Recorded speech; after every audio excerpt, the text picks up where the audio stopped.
Good evening, ladies and gentlemen. My name is David Cox, and I'm the host of the New America Movement. We appreciate you tuning into our show today, and we've got a great show for you because we're going to talk about something that's hitting the pocketbooks of every American in this country. It's called inflation. If you haven't been introduced to it yet, then you probably have been locked up in a room somewhere because everywhere you go, you get this shock sticker from getting gasoline, buying food, trying to rent a house, trying to buy a home. It doesn't matter. Anywhere you go, inflation seems to be the thing that is really driving the thought patterns of Americans in this country. So the question is, who is to blame and why is inflation out of control? A lot of this starts simply because we have pumped trillions of dollars into this economy that we cannot subsidize. It is completely shipwrecked our economy for the simple reason that when you pump that kind of money in, you overinflate the dollar. And we have this extreme force of inflation that is completely out of control. And people are trying to say, how are we going to fix this? Well, there's no real clear path how to fix this. This is the result of several things. Number one, COVID had a lot to do with this because so many people, because they got dollars from the government, didn't go to work. And we have this thing called shortages now. All over the world, there's shortages. Shortages for chips for automobiles, shortages for lumber. Well, let's face it, if you're making $700 a week and the government gives you $1,000 a week, you're probably not going to work. And guess what happens? It creates a shortage. Shortages always create inflation. But there's been some other factors. The government is deep in debt and it needs to figure out a way to pay its bills. Inflation is good for the government. It is bad for U.S. citizens. Now, let me just break this down and say that there are no simple answers to this. And one of the things that seems to be affecting us the most right now is gasoline prices.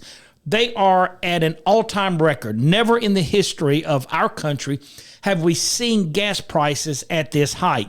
And I hate to tell you, there seems to be simply no answer for this. It's just going to continue to increase. So where does it stop? It's already over $6 in California, pushing $7 right here in South Carolina. The average price is about $4.65. Let me stop and say it's good to have my son, Jordan Cox, my co-host. Say hello, Jordan. What's going on, everybody? How y'all doing? Are you feeling the impact, son? Oh, my Lord, man. Went and put gas in my car the other day. And normally, drive a little Jeep Cherokee, fills up $35 in 2016. Full tank of gas. Now, it's like $70.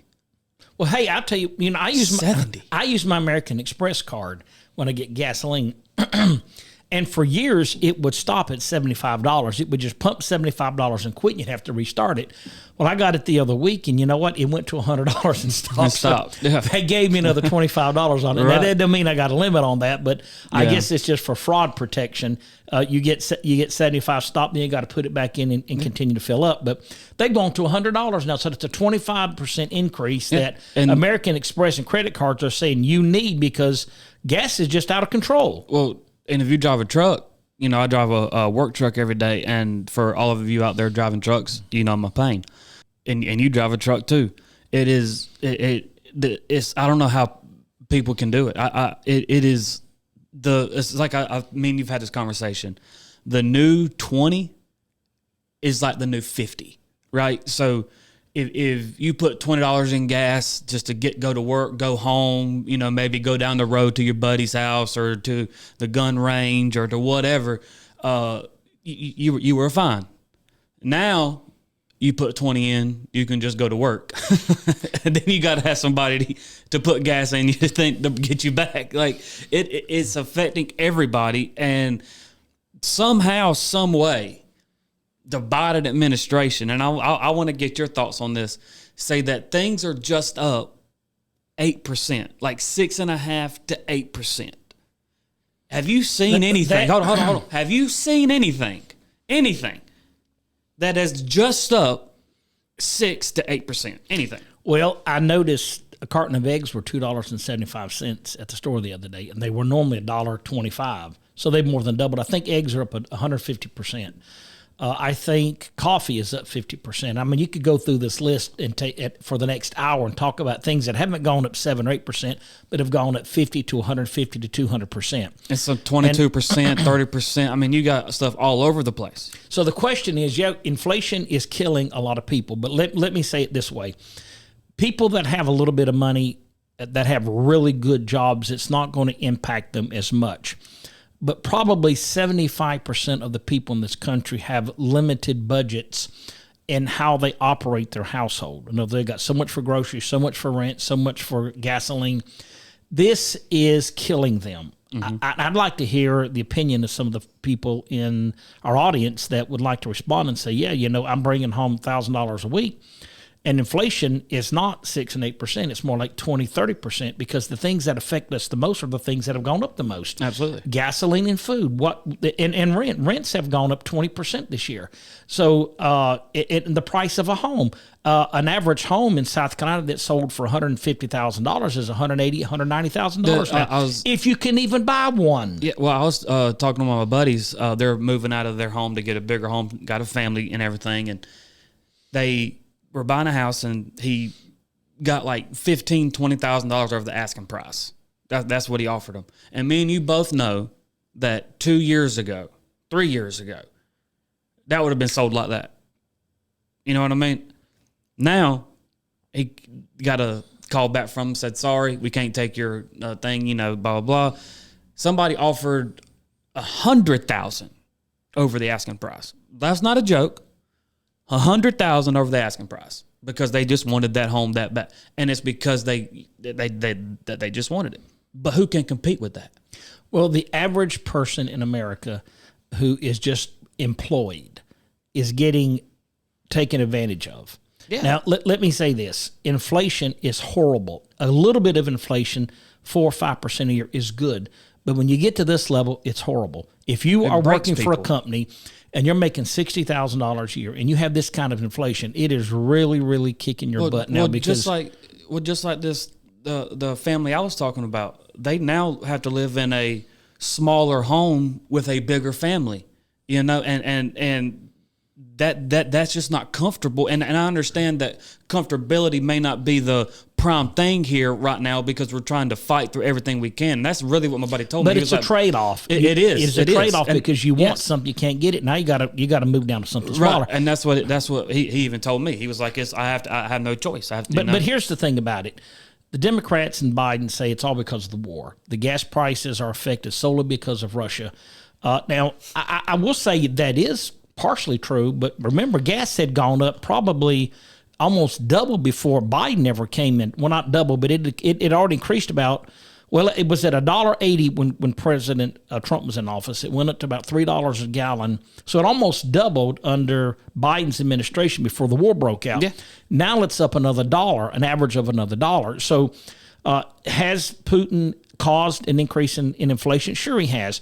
But it also started under the Biden administration simply because they shut down pump up natural resources here in this country. Make no mistake about it. Biden said, when I'm elected, the first thing I'm going to do is shut down pipelines. I'm going to cancel all operations for people being able to drill gasoline in this country and natural gas. So it has had a tremendous effect from day one when President Biden was inaugurated in January. So his policies have been very bad for this country, and his poll numbers show that, because I think he's pushing around 37% approval rate. Probably it's lower than Carter. And whoever thought you could have a president who would have a worse rating than Carter? Now, Carter was before you were born, but man, when that guy was in office, inflation was through the roof. He had the lowest ratings of any president that ever existed. Now, here comes Biden, and Biden's approval rating is at 37%. So with that being said, even the Democrats realize that these policies are bad for America. And they spin off this left, wild, crazy AOC four horsemen mentality that, you know, we got to stop fossil fuels in this country. We're going to lose this country. And we're like, the world is going to end in 12 years if we don't address climate change. And so the left, the crazy left, are out here pushing Biden into making these decisions and policies that are killing the American people. They're horrible for this economy, and they're the sole reason we're facing this type of inflation. Now, I would say that hopefully there's some good leadership in this country that can eventually get us back on path and solve some of these issues. But what do you got to say about that? Well, so I just want to read two things real fast. Okay. One's a little long, so y'all just bear with me here, but it's very informational. But the first thing on groceries that people here in South Carolina spend. Did you know that a study was taken from move.org, and South Carolina has the 7th most expensive groceries in the nation? I did not know that, so that's interesting. Go ahead. And researchers found residents in the Palmetto State pay $411.29 for groceries every month, 16% more than the national average of $355.50. Now, I mean, just think about the astronomical amount of money you have to keep that afloat, to make sure that you keep that afloat. It is absolutely crazy. So I went to move.org. The average cost of grocery in America is $355.50 a month per person. However, this number can vary, and the South Carolina one, like I said, is up $411.29, a 16% increase. So you have that. Not just that, let's go to the oil now, because food, you have to really rely on somebody to bring it to you unless you grow your own stuff and have your own cattle or have your own whatever, right? So with oil, there is enough recoverable crude oil within the continental U.S. to supply current and projected future demand for 400 plus years. And that's just the oil we know about. But the left aren't going to let you do that, and that's what our voters need to think about. The left, AOC and the Four Horsemen all say, these left-wing crazy radical people say, we've got to get off fossil fuels. And I just want to say to you, Jordan, we're only 3% of the population of the world. Mm-hmm. Even if we got off of automobiles and went strictly to electric cars, the impact that it would have on the world would be very, very minor. Is it worth pushing our country into this sort of inflation and misery to save what would be almost an unnoticeable amount of fossil fuels or carbon materials going into the air? It's almost non-existent. Our problem is not America. Our problem is China. Our problem is India. They are the largest producers of fossil fuels and pollutions in the world today, and that's what we need to attack. What do you think? No, you're absolutely right. But what's crazy is we don't even need to import a single drop of foreign oil. No, we don't. We have it. The domestic oil industry can easily meet and even surpass domestic demand. We did it under Trump. We've done it before. Under Trump. What do you think, voters? Get out and vote. Let your voice be heard. Are you going to allow gasoline prices to get to $10 a gallon? Are you going to allow rents and groceries to get to where you're going to have to eat rice and potatoes? If you don't stand up and let your voice be heard, this is what's going to happen to us. And we have very poor leadership in this country. Go ahead. Okay, so you got the domestic oil industry currently cannot satisfy domestic demand due to oil drilling restrictions imposed by the federal government, Biden administration. Okay, the price of everything revolves around oil, and the law of supply versus demand dictates the price of oil. When oil is plentiful, commodities are cheap. So we have here where we here in America could sustain ourselves with crude oil and for 400 plus years. That is my kids' generation, their kids' generation, their kids' generation, their kids' generation. You're talking about potentially 5 to 6, 7, 8 generate. Like you're talking you're talking lifetimes here. But you're talking rational. When did rationality become a part of politics? Listen to the left wing's ideology. Most Democrats in the past, a lot have been what I call just basic moderate thinkers who were liberal, but they weren't crazy liberal. It's the crazy liberals that are pushing the agendas in this country. It is not how Biden has governed in the past. He only became this crazy liberal guy since he ran for office. Jump on it. And I love it because now he's like all about being green, right? He's like all about being Never green. has been in the past. Oh, never has been in the past, but it's all about being green. What's funny is we import foreign oil from countries that drill and produce it much cheaper now than we were able to because they do not implement all of the environmental safety guards that we do. Their methods are far more destructive to the environment than ours are. That's a fact. That is powerful. So hold on. I did not know that. So everybody hold on. You got AOC, Kamala Harris, Biden, Chuck Schumer, Adam Schiff, all of these guys that are all about going green and building their whole little thing about going green and saying that going green will help the environment. But if we did our own oil here, instead of getting it from other countries that don't do the safety protocols that we do, that don't have the safety measures that we do, that stuff's just going up in the air. Don't y'all care about that? Remember when we invaded Kuwait? The first thing the Iraqis did was set all the oil fields on fire. Absolutely. And it took us almost a year to put them out. So, Absolutely. yeah, I mean, I agree. That makes a lot of sense because our environmental protection protocols for producing oil would be pretty strict. So I could see a lot of countries like Russia having very limited safety protocols that definitely could endanger a lot of our forest and our rivers and streams and oceans. So, the left has never made any sense. The far left are absolutely, completely irrational. This sort of stuff is driving our economy in the ground. The average Joe out here is suffering because of poor leadership, poor politics in this country.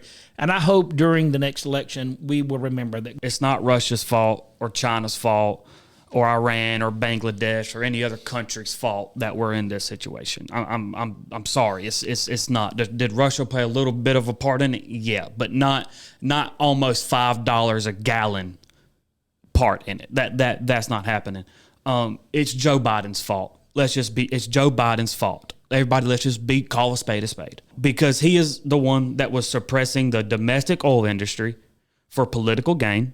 Someone tell me that he didn't suppress the oil for political gain. Please tell me. If you tell me that he was all about going green, please go back and look whenever he was all growing up through his political aspirations and tell me the number one thing that he ever said about going green. Find that video for me before 2020, before 2018, 2016, any of those. Find it. I would love to see it because he didn't. He did this for political gain. Everything depends on crude oil. If oil goes up, everything's going to go up with it, right? So when gas went up, food went up. Like it is a ripple effect. And just like you said, when inflation happens, the only people that benefit from it is the government. But liberals, y'all want to hand the keys to the government. The only ones that benefit from this. So, Jordan, it's been a great show. Folks, thank you for tuning in. The New America Movement. God bless you. We'll see you later. Have a great day.